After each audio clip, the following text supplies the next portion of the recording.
Hey guys, how you doing? Hey, I just wanted to share some thoughts on how to talk to people about Jill Stein. I'm sure you have some better ideas, and you've probably been doing stuff, but I find it to be quite a bit different than talking to people about Bernie Sanders, which is what I spent the last year doing. And I was hoping maybe I could encourage people to spread the word because phone banking is awesome and canvassing is awesome, but also just everywhere we go. Obviously, if you wear a pin, get a yard sign, put a sticker on your car, that's great. Shave your head, do henna tattoos for Jill Stein, get a mohawk and do that, whatever you can do. Might be a little extreme, the last one, but cool if you do that. Like, definitely send your picture, that'd be cool.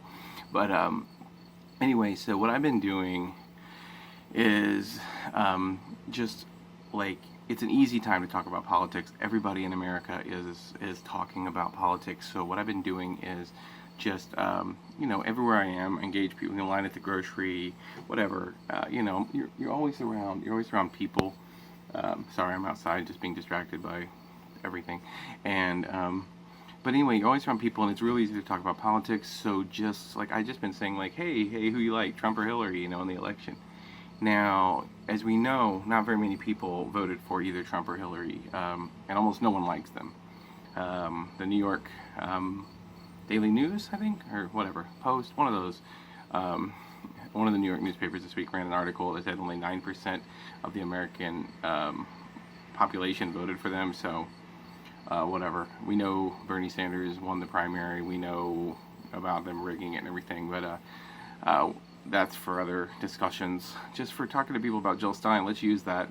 So whenever I go to people, I'm like, hey, who do you like in this election? Almost every time people say, well, first of all, let me tell you about the people I'm not going to talk to. If somebody says they like Trump or Hillary, I'm just going to be like, oh, that's awesome, and just, whatever, man. I'll just have a regular old conversation with them. That's fine. We're not going to convert those people to vote for Jill Stein. They just, if you're voting for Trump or Hillary, you might have like maybe a concussion or something. You've got something going on that means that you just do not give a damn about whatever. You're misinformed. I'm not going to get into that.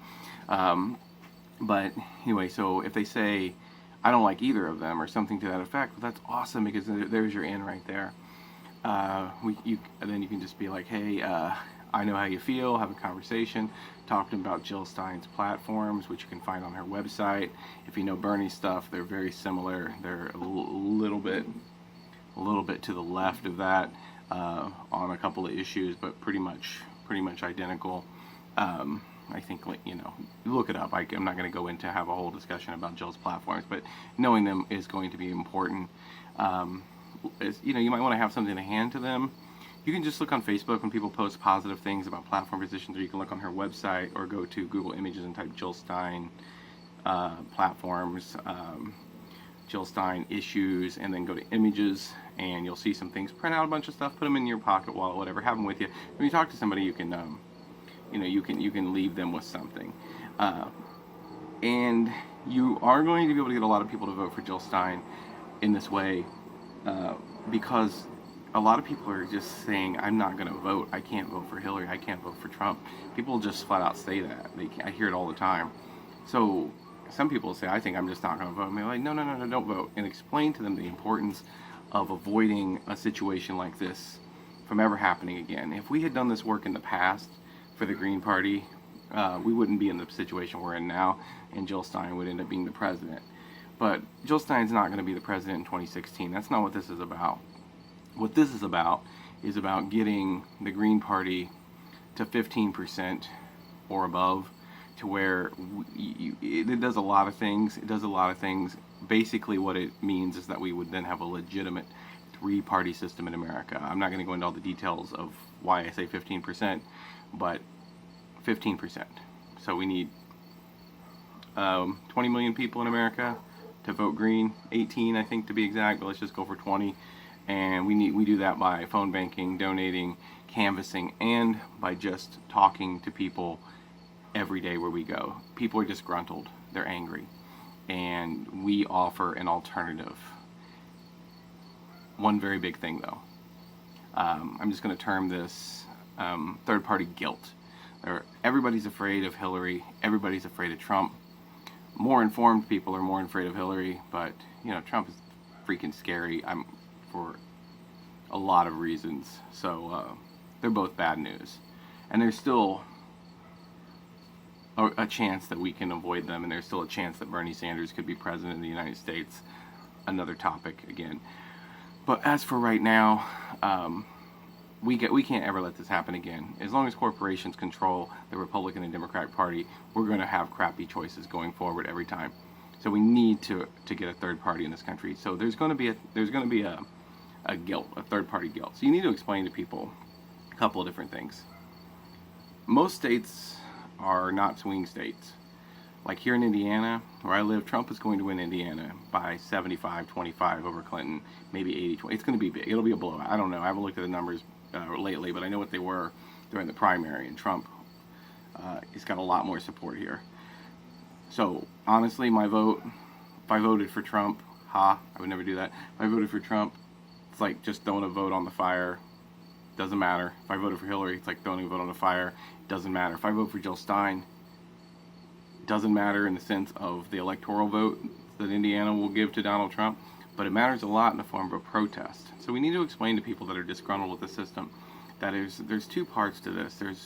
There's one, is it's a protest vote against both Donald Trump and Hillary Clinton. But two, is it's to set us up for having a three-party system in America. And, we don't need to get into all the numbers, but pretty much every civilized country on the planet has 7 to 16 parties, and America has 2, and we see what it's done to us. Our country is a joke. Politically we're a joke, and Donald Trump is a punchline that's not funny, and Hillary Clinton is a setup that's not funny, and it sucks. So let's use this to our advantage. We need to get Jill Stein. We need to get 20 million people to vote for Jill Stein. If you're in a state where Jill's not on the ballot yet, type in Jill Stein ballot access. Get her on the ballot there. It's seriously not hard right now, because you can just literally talk to people the same way. You're disgruntled. I'm disgruntled. Sign this. Let's screw these parties over once and for all. So get her on the ballot. She's already on the ballot, and then you're set. Just time to talk to people. Just trying to apply what we learned with Bernie. I'm a person who has had the worst social anxiety disorder you could ever imagine, and I get out and do it anyway. So no excuses. No matter how scared you are, 8 years of Hillary Clinton is a hell of a lot scarier. Thanks, guys.